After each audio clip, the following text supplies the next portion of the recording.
জি আপনি দাঁড়ান। আমরা গুগল সাথে জানতে পারছি আপনার কাছে কিছু টাকা আছে, আমরা এখন আপনাকে সার্চ করবো। টাকা তো থাকতেই পারে আপনি আমার সরে কাছে। আসেন, আপনি সরে আসেন, পাশে সরে আসেন। টাকা তো আমার কাছে থাকবেই। আমরা এখন আপনার সার্চ করবো, প্লিজ আপনাদের কোঅপারেট করুন। টাকা রাখি অপরাধ? আমার ব্যক্তিগত ওয়ালেট ধরছেন? প্রশাসনকে প্লিজ সহায়তা করুন।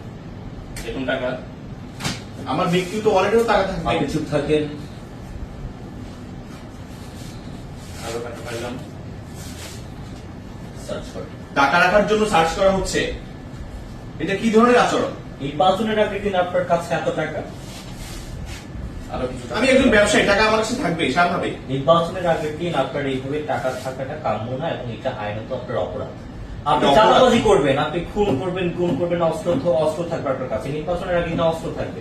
আপনার কাছে অস্ত্র থাকতে পারে, আপনার কাছে আপনার মাদক থাকতে পারে, আপনার কাছে টাকা কেন থাকবে?